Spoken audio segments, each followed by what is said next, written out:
Well, Lil Top, man, we came here. If you came to watch this shit, you gonna have to sit down and just chat with me and some shit like that. Cause Lil Baby is going downhill, and this is an urgent problem that people in Atlanta need to fix. Or what the fuck can he do? I seen a snippet today. That shit was ass as fuck. What can we do for Lil Baby? Do we gotta pack him up, or does like what? Like that he's lost it. And I don't know. He gotta talk to Lil Yachty, because Lil Yachty, you know. The yes man in the studio with him that keep telling him to put out these trash ass music. They don't got confidence in one song no more. You keep putting out 2 and 3 songs at a time, hoping you'll catch one of them, and not one of them is hitting. When are we gonna really talk about this? Generally speaking, this that last Lil Baby song, 350, it wasn't even a bad song. It was just the quality. It was just the engineer, the mixer, whatever we wanna call it. That nigga didn't put that shit on the top. He put his vocals on the bottom instead on the top. Say what it's goes like he was up drowning must in the eventually vocals. come down. But in the case of Lil Baby, who once looked to be in pole position to replace Drake, it seems like things are spiraling out of orbit. I never thought at Lil an Baby could be alarming Drake rate. though. For a window of around 3 years, the He's rapper nowhere near lesser known versatile. as Dominique And I've Jones been to had that more shit. momentum and Nowhere near combined as as well versatile than as Drake any is. other artist in the field. Commended by old heads and seen as the leader of the new school by his contemporaries, Baby might not have meaningfully entered the game until 2017, but he wasted no time in becoming one of the biggest names in the culture. And after a stellar mixtape run, the release of 2020's My Turn wasn't just critically acclaimed and commercially lucrative, but had one of the most fitting The album thing is, titles I didn't even fuck with My Turn like that for real either though. we've seen in a while. To be The honest #1 with you. record that came complete with a modern protest anthem that took him to the top of the charts, Baby was at the vanguard of the trap movement, and before long, he was receiving the kind of plaudits that are usually All the reserved old for heads love Lil veterans Baby of the though. game. Do you know you one of the biggest black men in the world? Sure. To me, you the hardest young. I stamped that. Suddenly, Baby was on such a pedestal that he found himself performing at the FIFA World Cup, something usually only reserved for megastars, putting Baby in front of the eyes of 2 billion televisions globally. But while Big Loon spoke of his current 2 prominence billion and is the position crazy. that it granted him, there are now concerns over Lil Baby's staying power, as due to the combination of persistent factors, the public that elevated him are now begging him to stop rapping. Once seen as a reliable source for undeniable Bro, and the club thing bangers, is, out of all that, hold up. Lil Baby now Out of all that, like this right here, the Baby, you can see his fall off coming. Polo G, I never thought he was really on like that. No diss to none of these guys, but Roddy Ricch, that's the person I thought was gonna fucking stay, bro. Cause he's so versatile, bro. But it's like I don't know what the fuck. He got a big head off of those 2 mixtapes with 2 albums, and just stopped, and then dropped for like I think 1 or 2 years, and then just like you gotta stay on your ground, bro. to stop rapping. Lil Baby, Once seen as yeah, a we're reliable here source for for now. undeniable club bangers, Lil Baby now stands accused of falling into the familiar trap of getting comfortable and milking his sound, all the while refusing to alter his sound or respond to the criticisms that he's receiving. Back at the outset of his career, Lil Baby, who never envisioned himself as a rapper until he was coerced into it by Young Thug, was as focused as they come, releasing 7 projects in the space of just 2 years. Lil That's Baby what I'm saying, evaded bro. distractions and kept working Because along the the way. consistency. He refused to be lured into petty beefs, even when everyone tried to pit him against the Baby over similarities in their names. So many tried to like go that way with me, but I always curved it from day one. When it came out and he blowed up, and then it was like he the Baby, and I'm Lil Baby. He don't sound like me. He ain't trying to like kick my swag. His name just the Baby. It's enough money for both of us, as you see. Possessing the kind of shrewd mindset that most rappers would benefit from, Lil Baby Lil just- stayed he looks locked slow into as hell his in that craft, picture. flooding the market with new music and becoming such a safe bet that even the biggest stars such as Nicki Minaj and Drizzy solely relied on his sound to boost their EPs and singles. At the time of his peak, Lil Baby's sound was so undeniable that many respected critics expected him to be the next Drake and eclipse the man that put him on with Yes Indeed. There was a time when a Drake feature helped Lil Baby. I think right now Drake might need that Lil Baby feature. Let's be clear, a lot of the Drake records, at least I'm not listening to Charlamagne haven't for no really taken off.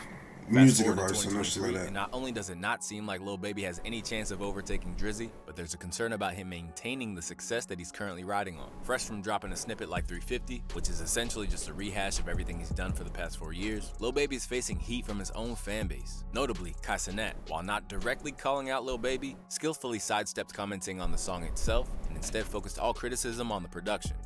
I'm not even joking. The beat's about louder than Cause I mean that's what it was. That's what it was. The production. It wasn't Lil Baby. Lil Baby wasn't. That song is not bad at all. I promise you, that song is not bad. It's just the production, bro. Was just the engineer, somebody that made that shit where his vocals is lower than the beat. No. Fire the producer. Bro, why is the beat louder with some fans admitting that I think it's time we start having that conversation in regards to Baby's fall off. Combined with canceled tour dates across the nation, it's not a great time to be in the 4PF camp right now. So how do we get to the point where Baby's magic is wearing off? And what can be done, if anything? Well, for starters, let's broach the issue that he had in terms of selling tickets. In July, it was revealed that Lil Baby had canceled a series of shows on his It's Only Us tour, which saw Baby head venues that tend to have capacities of around 15,000 to 20,000 people. In essence, it's the kind of venues that someone like Drake, Cole, or Kendrick, the big threes, routinely sell out. Left with no explanation in terms of why the shows were pulled, fans immediately assumed that it was low sales that led them to be unceremoniously canceled. But while this was the most overt example of Lil Baby not being a draw, the warning signs were there even during his peak. Hot on the heels of their collab project, The Voice of the Heroes, Baby and Lil Durk launched their Back Outside tour, staged at a time when fans were ravenous for shows after lockdown. I really didn't even fuck with that album, Immediately to be honest assumed with that you. by way of their combined hype, these shows would easily sell out. But, as academics would reveal on the Flagrant 2 podcast, Baby might have overestimated his own hype. He's trying to do arenas about 10,000 to 15,000. You would imagine it's Baby. Yeah. They say his tour is doing bad. You'll never see him post that his tour is sold out. It's not selling that much. Alongside acknowledging that Jack Harlow opted for smaller rooms and was consistently selling out, Baby may have later posted that the tour actually grossed $15 million, but not selling out ultimately hurt his brand, because unfortunately for artists, in hip-hop, optics are often all that matters. So once fans unanimously think you've fallen off, it's almost impossible to regain momentum, regardless of I mean, for Lil Baby Take a look not at selling someone out a like show DaBaby. at the peak. Well, he's not at the peak, but still, Lil Baby not selling out the show. That kind of does hit you off. But you gotta think about what type of show, like how many people can fit the venue. If it's 10,000, 15,000, I still feel like Lil Baby could sell out a 15,000 people show. Not now, but back then I thought he could. He's arguably dropping the best music of his career right now, but now that the public view of him has turned, it'll always be reaching a diminished audience. In terms of how this factors into Lil Baby, this can be seen in the reaction to both 350, Crazy, and other recent snippets that he shared. I didn't even listen to They that don't song. sound I already knew that shit drastically gonna be different from trash. anything he's released before, the response has been one of about an art absolute cover. revulsion from his fans. In terms of recovering from this, it's a delicate balancing act. Currently, fans are seeing in real time that it can be overcome through Baby's former collaborator, Gunna. Within the space of dropping his new project, A Gift and a Curse, Gunna went from being labeled a snitch for taking a plea deal to suddenly being welcomed back into hip-hop's good graces without cosigns from Because the his thing is, the music, people that fuck with the music do not care about the snitching and all this shit. They're not gonna be like, oh, I don't listen to Gunna and all this shit because he snitched. Who gives a fuck? We don't give a fuck. The street niggas give a fuck. Like Lil Baby, Lil Baby shouldn't be giving a fuck either. You need Gunna to help his ass out. As to how this happened, well, that actually does come down to the output to a certain extent. As while Gunna advanced musically on his new project and made something compelling, Lil Baby has remained stationary.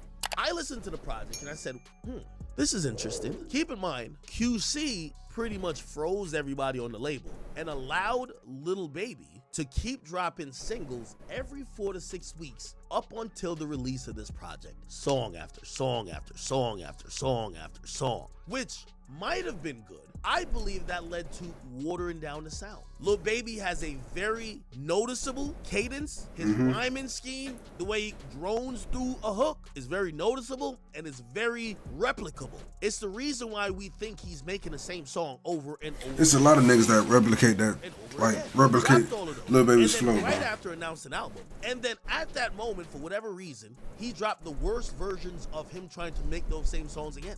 Here, we have all the issues stemming from Lil Baby's latest project, It's Only Me. Following the love that his previous album received, topping the record was always going to be difficult. But during a release day interview with Angie Martinez, Baby downplayed the weight of expectation when it came to surpassing My Turn's success. I'm not even in that same space no more to even like compare it. But no pressure to live up to it because people love that album.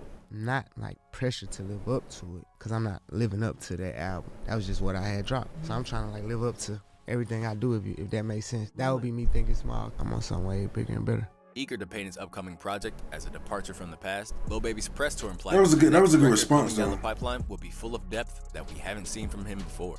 I feel like my music more listening. You gotta listen to what I'm saying. It ain't really too much to just shoot 'em up bang bang or super catchy. You kinda gotta just like real shit. Not saying I don't say nothing about shoot 'em up bang bang, cause that's real too. But for the most part, I feel like you gotta just listen to what I'm saying and understand it.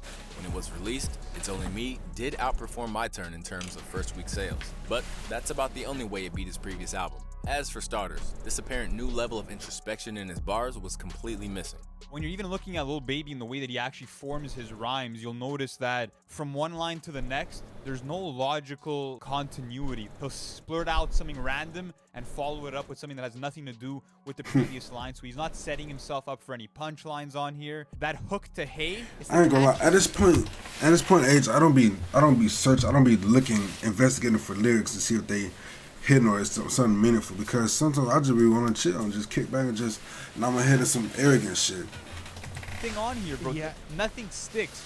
Nothing is addictive the same way that you got addictive melodies on songs like Emotionally Scarred, for example, on the previous album. This is a major regression from Baby.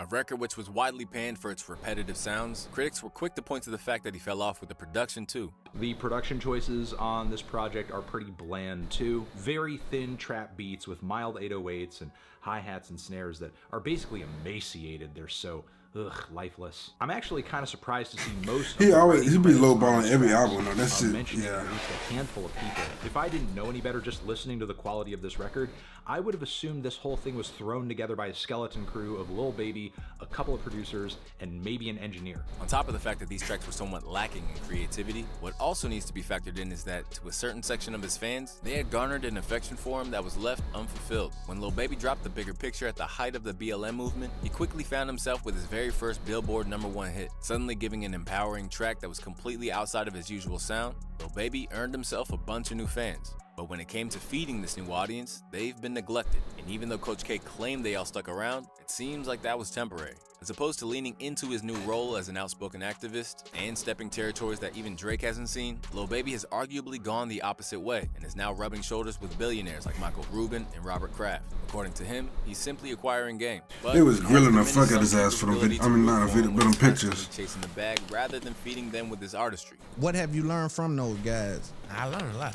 Ask questions. They know answers to questions we don't even know about. They 10-year-old kid know that, but they couldn't tell me nothing about the streets though. Hanging with billionaires who were infatuated. They don't need to know nothing about the fucking streets. They rich as fuck. It's unsurprising that Baby wants to learn the ropes of business, considering that he's already been talking about his exit strategy from rapping. I don't want to be an old rapper. Really? You know everybody says that. I just always had that thought in my head, like I don't want to be no older rapper, like 35, 36. While this could be understandable if it was just like a simple this picture, these pictures right here, they was grilling his ass for these pictures. Side mission. Some images from Baby with the Billionaire Boys Club suggest that the relationship isn't as focused for Baby as he made it out to be. Pictured in what academics described as hugging in the Oreo position, there's a sense that he's treated like a novelty by billionaires. And while ignoring the negative comments might have worked at his peak, there's tangible proof that he needs to switch his approach. And according to Act, it starts with his recording process.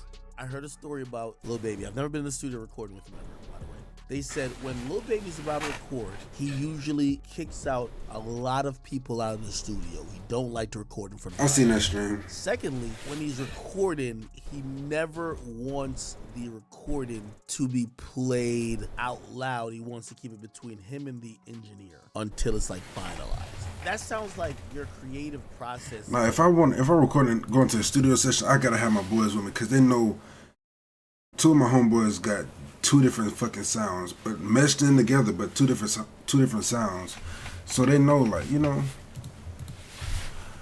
But yeah.